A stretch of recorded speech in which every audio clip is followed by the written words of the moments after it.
तो नमस्कार दोस्तों, हमारे YouTube चैनल JCD क्लासेस में आपका स्वागत है। तो मैं इस वीडियो में आपको 11वीं का जो अर्थशास्त्र का है तो इनके पूरे ऑब्जेक्टिव आंसर देखेंगे। जो ऑब्जेक्टिव क्वेश्चन है उनके पूरे आंसर विधिवत देखेंगे। तो इस वीडियो में हम यूनिट 2, 3 और 4 के जो ऑब्जेक्टिव क्वेश्चन हैं उसके पूरे विधिवत आंसर देखेंगे। तो अभी तक हमारे चैनल को सब्सक्राइब नहीं किए हैं तो चैनल को सब्सक्राइब कर लेना और वीडियो लगातार अपलोड होता रहेगा, क्योंकि मैं पूरे यूनिट का डाल दूंगा ऑब्जेक्टिव क्वेश्चन और इनके दीर्घ आंसर, लघु आंसर जो भी हैं तो सब अपलोड कर रहा हूं धीरे धीरे। तो हमारे चैनल के साथ जुड़े रहिए और चैनल को सब्सक्राइब अवश्य कर लेना और बेल आइकन को अवश्य प्रेस कर देना, क्योंकि तभी आपके पास नोटिफिकेशन पहुंच पाएगा न्यू वीडियो का। तो दोस्तों ज्यादा समय न लेते हुए चलते हैं वीडियो की ओर। तो पहला प्रश्न यहाँ पास दिया है वस्तुनिष्ठ प्रश्न यानी ऑब्जेक्टिव प्रश्न है। तो पहला क्या है, जब आंकड़ों का वर्गीकरण समय के आधार पर किया जाता है तो इसे कहते हैं। तो क्या कहते हैं दोस्तों, इसे कहते हैं ब नंबर होगा समय अनुसार वर्गीकरण। क्या होगा, ब नंबर होगा समय अनुसार वर्गीकरण। और दूसरा क्या है, आंकड़ों की विशेषताओं के आधार पर वर्गीकृत किया जाता है। तो इस विधि का नाम है, इस विधि का क्या नाम है, तो इसमें इस विधि का नाम होगा गुरुत्वात्मक वर्गीकरण। क्या होगा, गुणात्मक वर्गीकरण। ठीक ना, सा नंबर। ठीक, फिर अगला क्या है, अगला है तीसरा नंबर। तीसरा नंबर यहाँ पास क्या दिया गया है, एक अच्छी प्रश्नावली का गुण कौन सा है। एक अच्छी प्रश्नावली का गुण कौन सा है, तो उपयुक्त सभी। क्या होगा, उपयुक्त सभी यानी उचित क्रम होना, छोटे एवं स्पष्ट प्रश्न होना और उचित स्थान होना। यानी क्या होगा, इसमें द नंबर उपयुक्त सभी होगा। ठीक ना। फिर चौथा प्रश्न, चौथा प्रश्न क्या है कि ये आयत चित्र है। आयत चित्र है, आयत चित्र का होगा, क्या होगा, द्विविमा रेखा। क्या होगा, द्विविमा रेखा ब नंबर होगा। ठीक बच्चों, तो इसको आप क्लिक कर लीजिए, ये वो कर लीजिए। ठीक, फिर यहाँ पास खाली स्थान देखते हैं। खाली स्थान में क्या होगा, रिक्त स्थान दूसरा प्रश्न है। पहला प्रश्न है, प्रत्येक वर्ग की उच्च सीमा तथा निम्न सीमा का अंतर खाली स्थान कहलाता है। तो क्या कहलाता है, वर्ग अंतराल। क्या कहलाता है, वर्ग अंतराल। ठीक ना, वर्ग अंतराल कहलाता है। और दूसरा क्या होगा, पूर्व में उपयोग में आने वाले समांक खाली स्थान समांक कहलाते हैं। तो कौन से समांक कहलाते हैं, द्विलिंग समांक कहलाते हैं। क्या कहलाता है, द्विलियक समांक कहलाता है। ठीक ना। फिर ये तीसरा क्या है, खाली स्थान चित्र गोला होता है। क्या होता है, खाली स्थान चित्र गोला होता है। तो कौन सा गोला होता है, वृत्त चित्र क्या होगा, वृत्त चित्र गोलाकार होता है। ठीक, फिर चौथा क्या होगा, यहाँ पास चौथे का आंसर है, यहाँ पास देखिए, द्वितीयक समय खाली स्थान नहीं होता है। द्वितीयक कौन क्या नहीं होता है, मौलिक। क्या होगा, मौलिक। ठीक ना, चौथे में होगा मौलिक नहीं होता है, द्वितीयक समयांक मौलिक नहीं होता है। फिर यहाँ पास सत्य असत्य, तीसरा नंबर प्रश्न है सत्य असत्य। तो पहले का होगा असत्य होगा, किसी वर्ग में आने वाले चरों की संख्या को वर्ग आकृति कहा जाता है। तो यह क्या होगा, असत्य होगा, नहीं कहा जाता है। दूसरा क्या है, सूचक स्वयं प्रश्नावली भरते हैं। तो इसका क्या होगा, सत्य होगा। क्या होगा, सत्य होगा। तीसरा क्या है, घंटा, दिन, हफ्ता व महीना भौगोलिक वर्गीकरण का उदाहरण है। तो इसमें क्या होगा, असत्य, भौगोलिक वर्गीकरण नहीं है। चौथा क्या है, संचयी आवृत्ति के से आशय एक वर्ग का आवृत्ति है। तो यह भी असत्य होगा, यानी दूसरा बस सत्य होगा, बाकी सारे क्या होंगे, असत्य होंगे। और एक वाक्य में उत्तर, चौथा प्रश्न है एक वाक्य में उत्तर। तो क्या होगा, पहले का मध्य मूल्य ज्ञात करने का सूत्र है। तो क्या है, 1.2 ठीक प्लस L 1/2। ठीक, तो इसको आप लिख लीजिएगा। फिर दूसरा क्या है, अनुसंधानात्मक द्वारा एक चित्र समयांक क्या कहलाते हैं। तो दूसरा क्या है, अनुसंधानात्मक द्वारा एकत्रित समयांक क्या कहलाता है? तो इसका आंसर होगा प्राथमिक समयांक। क्या होगा? प्राथमिक समयांक। और तीसरा क्या है यहाँ पास? तीसरा है भारत में जनगणना कितने वर्षों में होती है? तो कितने वर्षों में होती है? 10 वर्षों में होती है। ठीक। चौथा क्या है, द्विगुण समीकरण किसे कहते हैं? तो द्विगुण समीकरण वे समीकरण होते हैं जो दो गुण बताने वाली को द्विगुण समीकरण कहते हैं। क्या है? दो गुण बताने वाली को द्विगुण समीकरण कहते हैं। ठीक। फिर पांचवा प्रश्न इसका क्या है? पांचवा प्रश्न है सही जोड़ी। क्या है? सही जोड़ी है। तो पहले का क्या होगा? सही जोड़ी पहले का होगा यानी अच्छी प्रश्नावली का गुण छोटे एवं स्पष्ट प्रश्न। क्या होगा? छोटे एवं स्पष्ट प्रश्न। प्रकाशित आंकड़े का होगा द्वितीयक समयांक। ठीक ना, प्रकाशित आंकड़े का द्वितीयक समयांक होगा। और टिप्पणी का होगा सारणी का अंतिम भाग। और संचयी बारंबारता वक्र का होगा तुर्ण। ठीक। तो इस तरह सही जोड़ी देख लिए। अब इनके लघु प्रश्न जो हैं और दीर्घ प्रश्न, इनके प्रश्न भी मैं बहुत जल्द करा दूंगा और अपलोड कर दूंगा वीडियो। अब देखते हैं यूनिट 3। यूनिट 3 में तो छात्रों हम यहाँ पे देख रहे हैं यूनिट 3। जी हाँ छात्रों, यूनिट 3 ये प्रश्न बैंक है, इस पर चर्चा करेंगे हम। पूरे ऑब्जेक्टिव प्रश्न, जो पूरे ऑब्जेक्टिव प्रश्न यहाँ से 4 नंबर के आने हैं उस पर चर्चा करते हैं, है ना। चलिए फटाफट जानते हैं अपन आंसर। और जो भी इनके दीर्घ लघु उत्तरी है और दीर्घ उत्तरी है वो मैं अगले पार्ट के वीडियो में अपलोड कर दूंगा, है ना। इस पार्ट में सिर्फ ऑल चैप्टर के मैं सिर्फ ऑब्जेक्टिव प्रश्न जानेंगे। जी हाँ छात्रों, ऑल प्रश्न के ऑब्जेक्टिव क्वेश्चन। चलिए देखते हैं। प्रश्न नंबर फर्स्ट का है 1, 3, 5, 7 में 9 का घटती मध्य होगा। ठीक, घटती मध्य इसका क्या होगा? 5। मतलब आप सिंपल माध्य समझते हैं तो 2 इधर का और 2 इधर का मिला के हो गया, बीच का जो कहलाता है अपना माध्य कहलाता है। घटती मध्य अपना 5 हो गया। नेक्स्ट क्वेश्चन में आते हैं। वर्ग अंतराल 70 से 80 के मध्य मूल माध्य होगा। जी हाँ छात्रों, तो आप सिंपल से समझते हैं कि 70 से लेकर के आप 80 तक जब लिखेंगे तो बीच में आपको 75 एक माध्य आएगा। ठीक है, मतलब इन दोनों के बीच का माध्य आपको 75 होगा। मतलब इसका फाइनल आंसर क्या होगा? 75 होगा। चलिए नेक्स्ट क्वेश्चन में आते हैं।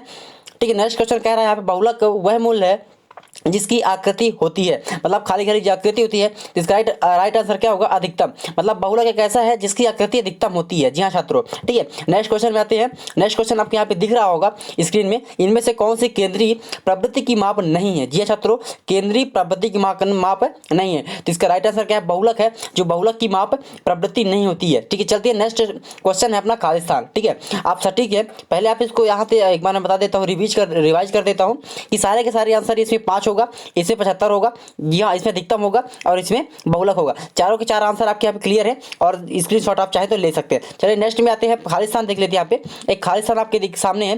केंद्रीय प्रवृत्ति की सर्वश्रेष्ठ माप है, तो इसका राइट आंसर होगा केंद्रीय, मतलब केंद्रीय का होगा समांतर। ठीक है, यहाँ पे होगा समांतर। ठीक है, समांतर होगा, केंद्रित का समांतर हो गया। चलिए नेक्स्ट में आते हैं। माध्यिका के को ज्ञात करने के लिए श्रेणी को खाली खाली क्रम में व्यवस्थित करना होता है। ठीक है, तो क्या कहलाता है? आरोही और अवरोही। ठीक है, मतलब बढ़ते क्रम या घटते क्रम, मतलब दोनों माध्यम से हम उसको व्यवस्थित कर सकते हैं। या चाहे तो आप बढ़ते क्रम घटते क्रम लिख दे, या अवरोही या आरोही लिख सकते हैं। चलिए नेक्स्ट क्वेश्चन आता है अपना समाकमाला अधिक में सर्वाधिक बार आने से मूल्यों को खाली खाली कहते हैं। ठीक है, तो यहाँ पे बहुलक होगा। ठीक है, बहुलक यहाँ पे अपन लिख देंगे, बहुलक कहलाएगा इसका। नेक्स्ट क्वेश्चन अपना है वर्ग। ठीक है, यहाँ पे दिख रहा है वर्ग 25 से 30 के वर्ग में अंतराल खाली खाली कहलाता है। ठीक है, तो 5 है, मतलब आप 25 है, ठीक है, और 25 और 30 के बीच में जो वर्ग अंतराल है, मतलब कहा जाए कि 30 में आज माइनस करेंगे 25 तो आपको कितना बचेगा? 5 आएगा, मतलब आपका अंतर 5 होगा। ठीक है, तो इसका राइट आंसर क्या कहलाएगा? अपना 5 होगा। ठीक है, चलिए नेक्स्ट क्वेश्चन आता है। आपको यहाँ पे दिख रहा होगा सत्य का ऑप्शन। ठीक है, इन सारे क्वेश्चन को एक बार हम देखते हैं। ठीक है, तो माध्यिका वह मूल्य है जिनकी आवृत्ति सबसे अधिक बार होती है, तो इसका राइट आंसर क्या होगा? असत्य, क्योंकि ये अधिक बार नहीं होती है, क्योंकि माध्यिका एक ही बार होता है। ठीक है, नेक्स्ट क्वेश्चन में आते हैं। यहाँ पे दिख रहा है माध्यिका को स्थिति संबंधी माध्य कहा जाता है। ठीक, ये राइट आंसर, क्योंकि माध्य माध्य कहा जाता है। ठीक है, नेक्स्ट में है मध्य का चित्रमय प्रदर्शन संभव है। हाँ, ये करेक्ट है, क्योंकि मध्य का चित्रमय प्रदर्शन संभव है। ठीक है, नेक्स्ट में चौथा नंबर दिख रहा है आपको 3 4 3 5 और 5 3 2 संख्याओं का बहुलक 5 होगा तो असत्य है, क्योंकि ये 5 नहीं होगा।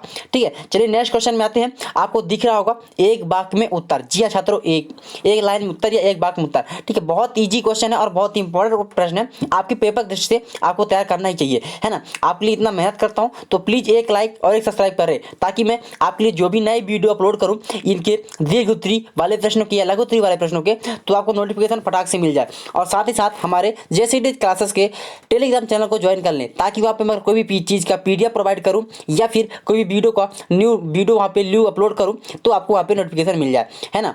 जैसे आपको अगर क्लासेस से यूट्यूब से नोटिफिकेशन नहीं मिलता है तो मैं टेलीग्राम में वहाँ पे वीडियो लोड कर देता हूँ। ठीक है, चलिए आप एक देखते हैं एक लाइन वाले उत्तर प्रश्न को। ठीक है, यहाँ पे दिख रहा होगा 516 18 02 13 15 03 19 17 20, है ना। इनको क्या करना, क्रमबद्ध करना। सिंपल तरीके से आपको कर सकते हैं क्रमबद्धता में। ठीक है, सबसे पहला सबसे छोटा क्या कहलाएगा अपना 3, है ना। इसके बाद पहले फिर आएगा क्या, सॉरी हाँ, इसको क्रमबद्ध आरोही क्रम में लिखना है। जी हाँ छात्रों, आपके यहाँ पे आरोही क्रम में लिखना है, मतलब आपको सिंपल तरीके से यहाँ पे लिखना है बढ़ते क्रम में। ठीक है, सॉरी घटते क्रम में।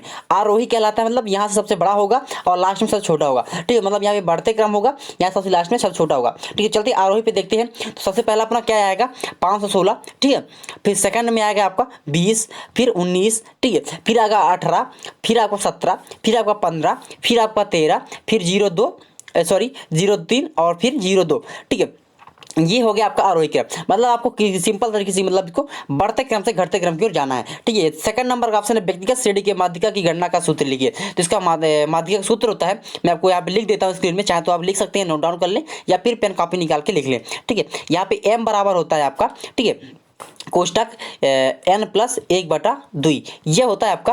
ठीक है, ये सूत्र होता है आपका। ये सूत्र आपको चाहे तो लिख सकते हैं, कोई दिक्कत नहीं। यहाँ पे मैंने n बनाया, इसको कंफ्यूज ना रहे। ठीक है, ये होगा m बराबर n+1/2। ठीक है, ये पूरा सूत्र हो जाता है आपका। सेकंड नंबर थर्ड नंबर दिया सतत श्रेणी के समांतर मध्य ज्ञात करने का सूत्र है। ठीक है, तो इसका थर्ड नंबर का सूत्र क्या होगा, x बराबर, ठीक है, अपन लिखेंगे x बराबर a + f dx। ठीक है, यहाँ पे भी स्लैश में लिखेंगे n। ठीक है, ये सारा क्वेश्चन ये आंसर लिख देंगे आपको, या एक बार फिर से लिख देता हूँ, क्लियर नहीं हो पाया।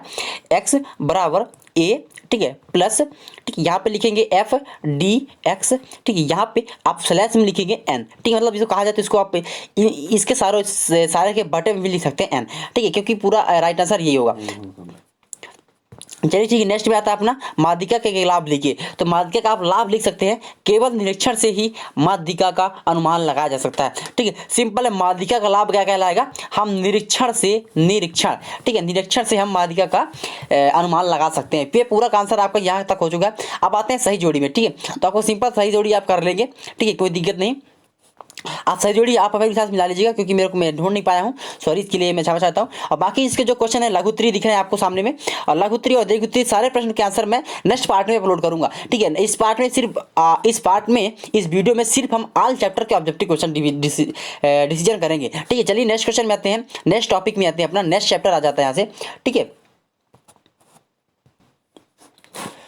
तो छात्रों जैसा कि आप देख रहे हैं, हमने इकाई 3 कंप्लीट कर लिया है। जी हाँ छात्रों, इकाई 3 हमने कंप्लीट कर लिया है। अब आते हैं इकाई 4 में।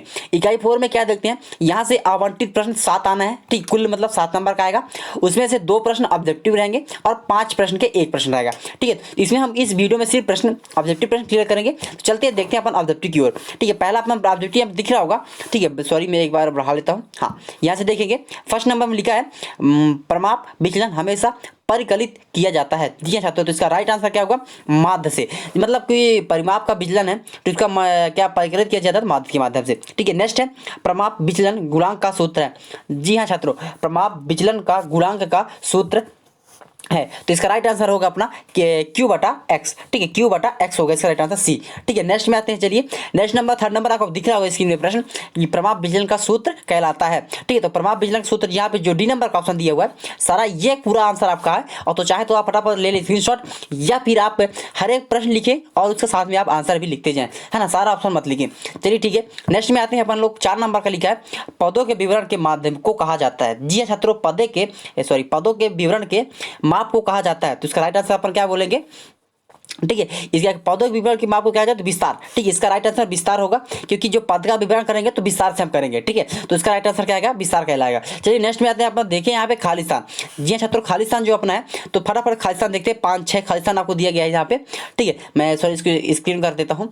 ये आपको 5-6 खालिस्तान दिया हुआ है। ठीक है, इन 6 खालिस्तान को अपन एक बार देखते हैं। ठीक है, यहाँ पे देखिए पहला लिखा हुआ है प्रमाप विचलन हमेशा विचलन से होता है, तो यहाँ पे लिखेंगे अपन अधिक, है ना, यहाँ पे अधिक होता है। ठीक है, फिर सेकंड में आपको दिखता है, ठीक है, आपको सेकंड में दिख रहा है माध्य के लिए गैर विचलन का बीज गणितीय योग होता है, तो इसका प्रमाप विचलन होता है। जी हाँ छात्र, प्रमाप विचलन होता है। ठीक है, ठीक है, यहाँ पे अपन देख लिए प्रमाप विचलन होता है। ठीक है, थर्ड नंबर में दिया गया खाली परिक्षेपण का सर्वोच्च माप माना जाता है, तो इसका राइट आंसर क्या होगा? प्रमाप विचलन माना जाता है। जी हाँ, प्रमाप विचलन माना जाता है। ठीक है, नेक्स्ट में आते हैं पर 4 नंबर में लिखा प्रमाण विचलन का दूसरा नाम खाली विचलन है, तो मानक विचलन है। सिंपल मानक विचलन लिखेंगे अपन लोग यहाँ पे, मानक विचलन। ठीक है, 4 नंबर का होगा मानक विचलन। ठीक है, आप मैंने यहाँ पे लगा दिया मानक विचलन। 5 नंबर में देखेंगे अपन लोग, 5 नंबर में क्या लिखा है? ठीक है, कि विचलन के वर्गों का योग न्यूनतम होगा जब वह लिया जाए से, कहाँ से लिया जाए? चतुर्थांश विचलन की परास विधि से अगर लिया जाता है तो उसका क्या होता है? न्यूनतम विधि होता है। ठीक है, यहाँ पे अपन राइट आंसर लिख लेंगे। ठीक है, क्योंकि बहुत लंबा है, तो मैं एक बार फिर से बोल देता हूँ आपको, चतुर्थांश विचलन परास विधि से। ठीक है, यहाँ पे लिखेंगे विचलनों के वर्गों का योग न्यूनतम होगा जब वह चतुर्थांश विचलन परास विधि से लिया जाए तब। ठीक है, ये हो गया अपना। प्रश्न नंबर 6 देखते हैं। वक्र के आकार पर परिक्षेपण प्रस्तुत करने वाली आरेखीय विधि को क्या कहेंगे अपन लोग? तो क्या कहेंगे? लॉरेंज वक्र, है ना, लॉरेंज वक्र कहेंगे। ठीक है, यहाँ पे लॉरेंज वक्र कहेंगे। ठीक है, यहाँ पे आपको दीर्घवृत्तीय जो प्रश्न दिख रहा होगा, ये दीर्घवृत्तीय प्रश्न हम अगली वीडियो में, इसका नेक्स्ट पार्ट जब वीडियो अपलोड करेंगे हम, कौन सा? यूनिट 4 का जब अपन लोग नेक्स्ट पार्ट अपलोड करेंगे, है ना, उस पर अपन लोग ये चीज़ सारा चीज़ कंप्लीट करेंगे। ठीक है, आप यहाँ पे जो दीर्घवृत्तीय आपको दिख रहा होगा, ये नेक्स्ट पार्ट में अपन लोग क्लियर करेंगे। चलिए नेक्स्ट में आते हैं। इस चैप्टर में सिर्फ हम ऑब्जेक्टिव प्रश्न क्लियर करेंगे, तो ये अपना पूरा कंप्लीट हो जाता है। चलिए नेक्स्ट में टॉपिक में आते हैं अपन। नेक्स्ट यूनिट अपन आता है यूनिट नंबर 5। ठीक, जी हाँ छात्रों, यूनिट नंबर 5 की ऑब्जेक्टिव प्रश्न क्लियर करेंगे। यहाँ पे अपन लोग देख पा रहे हैं।